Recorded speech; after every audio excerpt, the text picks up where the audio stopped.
ladies and gentlemen, welcome back. We are starting on the fly today in the OH-6A. One of my favorite things to fly in DCS World, as I've mentioned many times before, but it's been a little while, as we have a 3-ship of F5s coming in over the top here, obliterating the Viet Cong positions, which are occupying this railway station here. And, whoa, his bomb's flying there. Oh, look at that. That is absolutely epic. Oh, they've just knocked out his ESU-23 position as well, which is very handy. As we get the gunner to open fire there in some units. They'll come in here armed with the minigun. So the Viet Cong is loading up a bunch of carriages here for their logistics. We're gonna knock them out. We also have a ZSU here. We've got a couple of soldiers here. Oh, shoot. Right. There is a time there, I want to just say, that the aerodynamics of this helicopter seem to break down a little bit. It has an extremely abrupt pitch-up moment occasionally, which I can't seem to get the hang of.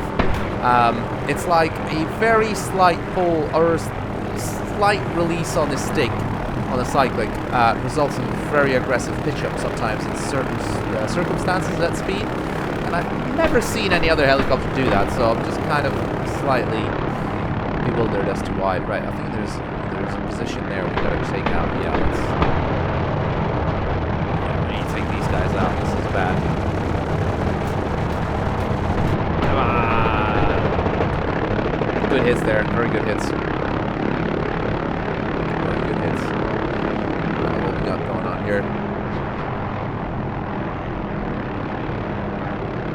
Oh wait, we got Viet Congs here on bicycles.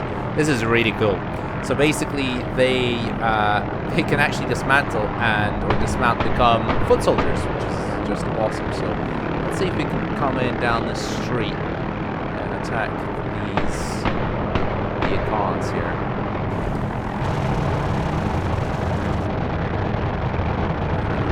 It's there somewhere. Nice. This is the ZSU-23 position, which is no more.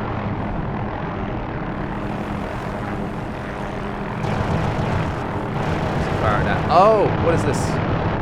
Oh, it's a truck. Yeah, take him out, take him out. Got a Viet Cong escaping on the truck. Yeah, take him out, come on. Good hits, good hits. Come on, fire, fire, fire. Right, ceasefire. We're going to come in and finish him off here. Just keep an eye on him because he's still moving. He's still moving. Careful, right. Hopefully I still know where he is. Where is he? Where is he? Where is he? No, he's here somewhere. He's here somewhere. Where is he? Ah, there he is. He's just to the left. Okay. It's camouflaged between these trees. So let's see if we can take a little run up now. Try to remember his position, but with these trees it's actually quite difficult. So try and do a bit of a pedal turn here. So increase the torque a little bit, swing it around. Right, will we be able to pick him out? No, he's here somewhere. I know he's here. There he is. Got him. Come on.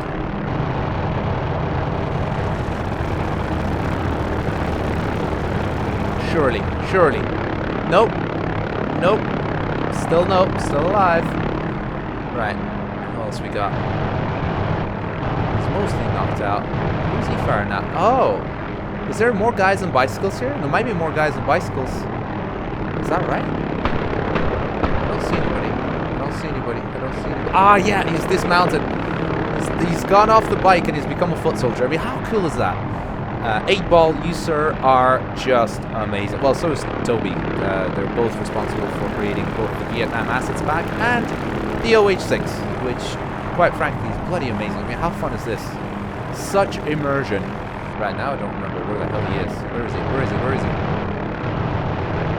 Where is he? I know where he is. Okay, right, we'll switch our attention to the guys over here. Let's see if we can knock them out. Nice. And of course, as we accelerate around, ceasefire. As we accelerate here up to VNE of 120 knots, I am flying with a force feedback stick, which means the stick in my hand is vibrating. Giggity. No, but I mean quite literally. It's the immersion of it. Flying the OH-6 on the World War II Marion Silent map with a force feedback stick. I mean, honestly, you're about as close to heaven as it gets. There's very few things, apart from having a dynamic campaign and a full fidelity MiG-29 and AI that works amazingly well, and maps which don't have stupid coastlines like we do here sometimes. Sorry, I get carried away.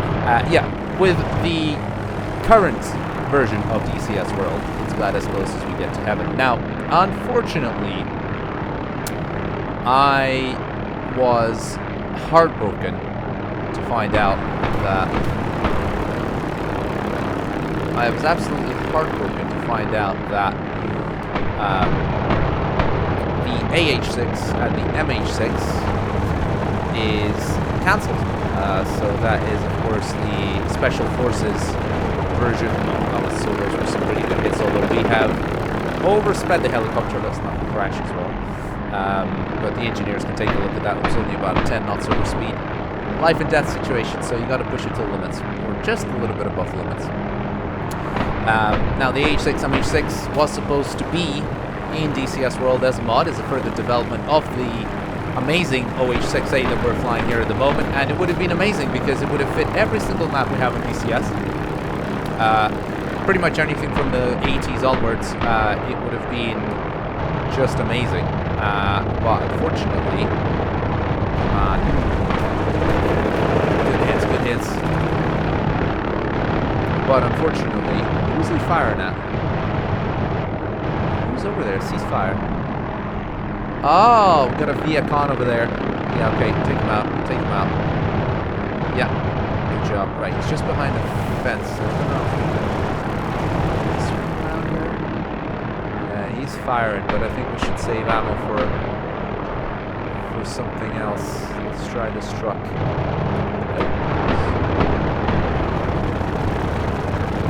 The immersion they've created here with these units, I don't know what we would do without them, because I can't see how we could possibly simulate Vietnam era conflict without them, because we don't have any period correct units. Well, we do now with the Vietnam assets back. It's just absolutely amazing. So thank you guys, you are amazing. Now I really hope that one day you get back to doing the MH6 and the AH6, because I mean, quite frankly, it's just got to be one of the best, most fun helicopters ever. I mean, this is already as it stands, but I think it's just, yeah, 10 knots over speed once again. Right, stop firing at that guy. But yeah, I even bought the Afghanistan map in anticipation of the AH-6 coming out. But obviously it's not to be. Now some of you might say, well, what's wrong with the Kiowa or the Apache? Well, I'll tell you what's wrong. Now, got nothing against either helicopter, and I very much recommend that you buy either of those if you like them and want to fly them. But the Apache is way too complicated, and I don't have enough time to learn all those systems. It's like an extra type rating, and quite frankly, I just don't want to, because I really like flying helicopters which are a little bit more hands-on. You can deliver maybe some troops, maybe some special forces. You can do some confined landing zones and that kind of stuff, where your stick and rudder skills or your cyclic and pedal skills are, let's just say, more important. 15 knots over speed. Right. Don't try this at home, kids. I do not recommend. But the thing is, the Apache is just not for me. It's too complicated, and using all those computers, I just don't find it that fun. The Kiowa, on the other hand, is easily one of my favorite helicopters to fly as well. Slightly different to the OH-6, but so stable and so lovely. Even though it has the augmentation systems helping you, it still very much feels like a proper hands-on type of helicopter. You can get a lot of precision out of it, and I highly recommend it to anybody who's just starting out in DCS World. I think the Kiowa would be the helicopter I'd go and fly on, you know, if you want to get some stick and rudder skills for flying choppers. But oh, we're out of ammo. We're out of ammo. Right, so gunner. I don't know if the gunner. Yeah, the gunner still has a bit, but he's absolutely hell-bent on getting that guy behind the fence. So let's see if we can maybe just swing around for one last attack with him somewhere over here. Now, the Kiowa, here's the problem. It is, both in real life and in DCS World, being designed as a two-manned helicopter where the crew needs to operate in synergy in order to stop going for that guy. No, go for somebody else. You've got plenty of other things to choose from, right? Come on, he's really hell-bent on this guy, isn't he? Yeah, he just really wants to get him. Right, well, you get him then. Stop missing. Alright, you gonna switch your attention to something else here? Get somebody else? No, you still... wow, he's really hell-bent getting that guy. Okay, that's fine. Okay. Alright, I think we have to RTB here. So, as I was saying, the Kiowa is a two-man helicopter, which requires both crew members to operate with some amount of synergy in order to be able to get the most out of it, and in order to be able to really operate it on the fly, right? I mean, for example, what I'm doing here, right? So I'm flying it in between trees, and whilst the other guy is using the MMS and slewing and looking at stuff and so on and so forth, right? That's basically impossible to do as a single player in DCS World in the Kiowa, because you are, quite frankly, just jumping between seats, trying to do what both crew members are doing, right? In real life. And if you have a buddy to multi-crew with in multiplayer, it's amazing. But as a single player, for me, the immersion of it is lost, because you end up doing two jobs as a single pilot, and you lose, in my opinion, the capability of the helicopter to some degree by not being able to operate it, quickly and as a pilot. And at the same time, if you had the co-pilot as a good AI crew member that would be able to slew the MMS and pick out targets and even engage targets, perhaps in your command or without your command, I mean, that would make it far more interesting, more immersive, I think. But we just don't have that feature in DCS World, although yes, there is an artificial sort of autopilot to help you. It's not really the same as having a competent AI crew member to actually operate the sensors and the systems. So that is the reason why I love flying the Kiowa, but I hate fighting in the Kiowa, if that makes sense. And the MH6 would have been the absolutely perfect helicopter to do that in. But unfortunately, it is no more. So I appreciate the decision why it was stopped, but I really hope that Toby and 8Ball one day return to the mighty MH6 AH6, and I think that would just be one of the greatest gifts that we could ever have for DCS World. And quite frankly, I think the majority of us would be more than delighted to pay for it. I mean, if you guys want to, I don't know, do some sort of Kickstarter or whatever, I mean, I'll be the first person to sign up and just, donate whatever I can to the development, because for me, that would just be the ultimate helicopter in DCS World. Anyway, I hope you guys have enjoyed this little video. As you can tell, this map is bloody amazing.